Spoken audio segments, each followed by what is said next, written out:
Assalamualaikum warahmatullahi wabarakatuh. Waalaikumsalam warahmatullahi wabarakatuh. Selamat pagi Ibu Kader. Selamat pagi.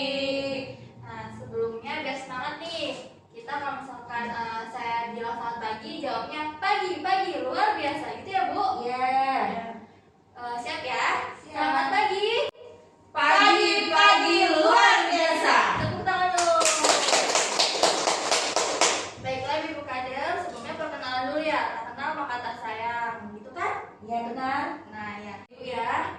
Saya di sini Windiasari, biasa dipanggil Windy. Di sini sebagai petugas promosi kesehatan di UPT Puskesmas Bojong.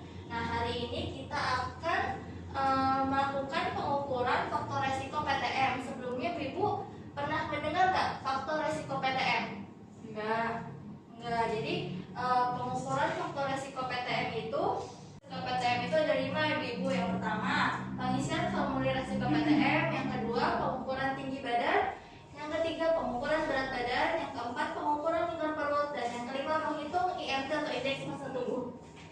Untuk saat ini kita akan belajar atau mempelajari mengenai pengukuran berat badan ya Ibu-Ibu. Ya. Jadi tujuannya apa sih? Jadi tujuannya yaitu setelah mengikuti pelatihan ini, ibu-ibu bisa melakukan pengukuran faktor resiko PTM, terutama dalam pengukuran berat badan. Sebelumnya udah sering ya mengukur berat badan di posyandu gitu ya Bu ya? Ya. Jadi sekarang diperjelas lagi gitu ya. Bagaimana sih cara mengukur berat badan? Yang pertama ada jenis dan syarat timbangan. Nah, jenis timbangan itu biasanya yang ibu-ibu ketahui di posyandu ada apa aja? Timbangan injak, sama kalau membuat balita dacin gitu ya. Dacin, ya. Sama timbangan balita. Nah, sebenarnya ada dua nih Bu, ada timbangan injak yang digital, ada yang manual atau yang pakai scale gitu. Ini ya contohnya di depan ada dua ya, ini yang timbangan digital.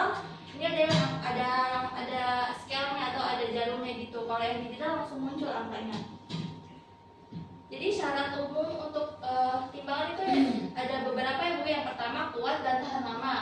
Terus yang kedua mempunyai ketelitian 10 gram sampai 100 gram untuk dewasa. Jika timbangan menggunakan baterai atau jenis ukuran baterai sebaiknya tersedia di daerah setempat, mudah dimobilisasikan untuk kunjungan rumah, jadi mudah dibawa. Terus yang kelima memiliki standar SNI, terus harus sering dikalibrasi sebelum dipakai, lalu ditela secara berkala. Jadi sebelum melakukan penimbangan berat badan, ibu harus lihat nih timbangannya udah di nol belum, jadi jangan langsung ditimbang berat badan, jadi harus dilihat si jarumnya di angka 0 atau tidak gitu. Dan ini untuk mengetahui dia obesitas atau tidak. Kondisi pengukuran atau syarat pengukuran yaitu pengukuran dilakukan dengan menggunakan timbangan injak atau digital yang sudah dikalibrasi terlebih dahulu. Yang kedua, letakkan alat di lantai yang keras dan rata. Posisikan angka sampai menuju angka 0, terus upayakan mata pengukur lurus dengan skala. Jadi harus di tempat yang rata ya Bu, jangan di tanah yang tidak rata. Jadi kalau bisa di lantai atau di tanah yang datar gitu, biar timbangannya tidak menunjuk angkanya itu tepat gitu. Yang pertama, klien atau pasien berdiri tegak dan memakai pakaian seminimal mungkin, tidak membawa beban atau benda apapun dan tanpa alas kaki. Jadi kalau misalkan biasanya kan ngantongin HP tuh, jadi dia ditanya Bapak bawa HP atau tidak. Jadi kalau misalkan bawa HP, kalau bisa HP ditaruh dulu, terus jangan pakai sendal karena biasanya langsung ditimbang menggunakan sendal ya Ibu yang kalau di posyandu. Jadi sebaiknya sendalnya dilepas atau tanpa alas kaki. Yang kedua, pembacaan hasil. Jadi mata kader harus tegak lurus dengan jarum penunjuk angka timbangan. Jadi jangan tahu nih cara pengukuran berat badan. Sekarang kita praktek ya cara pengukuran berat badan. Mau pakai yang mana? Yang timbangan ada jarumnya atau yang digital? Digital aja deh. Yang digital ya biar gampang. Kalau di posyandu Ibu biasanya pakai yang mana? Yang itu ada jarumnya. Oh ya udah, Ibu Sibat pakai yang digital, nanti Ibu Leli pakai yang ada jarumnya ya. Ya. Baiklah Ibu Sibat silahkan. Lepaskan alas kaki. Ibu berdiri tegak menghadap sana. Lalu kita baca hasilnya 53,5. Dan Terus udah dilihat dilihat dari Udah. 0. dan 0 belum? Sudah. Sudah 0 ya. Kalau Ya. belum kita cek dulu bisa digeser sebelah sini di bawah sini ya. Ya. Kalau sudah 0 lalu Diinjak. harus berdiri tegak. Berdiri tegak, iya. Lalu ibu baca Baca 51 kilo. 51 kilo. Iya. Sudah ya bu. Ya. Lalu ibu ada yang ditanyakan? Saya Bu, Ya. maaf tadi saya belum ngerti jenis dan syarat umum timbangan. Ya, jenis dan syarat umum timbangan. Baiklah Ibu Leli, apa bisa menjelaskan? Saya bisa. Yang pertama kuat dan tahan lama. Ya, betul. Terus mudah dimobilisasikan Ya, untuk betul. kunjungan rumah. Ya. Terus mempunyai ketelitian 10 gram untuk bayi dan 100 gram untuk orang dewasa. Ya, betul. Oh, ya, itu Bu.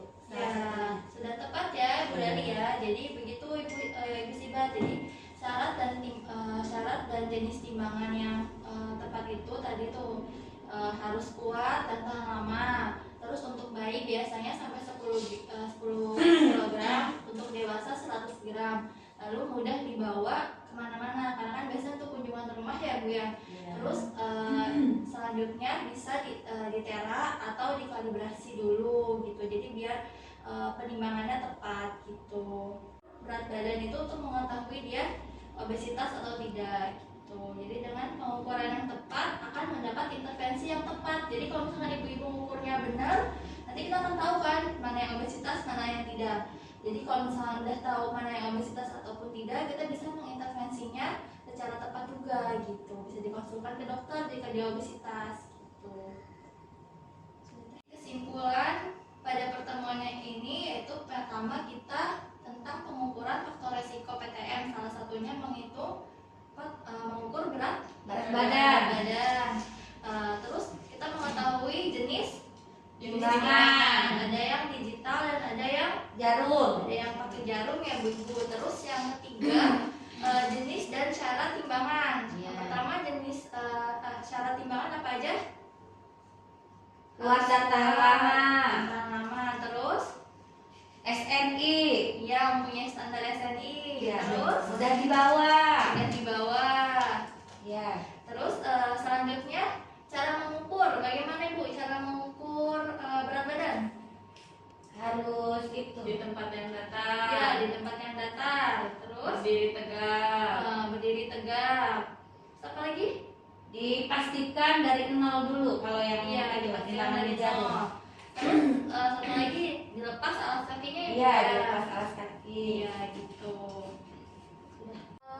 Faktor pendukung, faktor yang paling mempengaruhi kesehatan masyarakat. Jadi kami sangat mengharapkan dan sangat berterima kasih kepada Ibu Kader yang telah berjuang tanpa lelah 1 juta ya Bu gajinya ya. Sabar, jujur dan tawakal. Iya. Gitu ya Bu ya. Jadi ibu tetap semangat ya. Semangat. Semangat. Jadi ibu jawab bisa, yes gitu ya. Siap. Siap. Baiklah. Kader PTM Bisa, yes. tepuk tangan. Baiklah, terima kasih ibu-ibu atas perhatiannya. Sebelumnya saya mohon maaf apabila ada salah kata. Warahmatullahi wabarakatuh. Waalaikumsalam.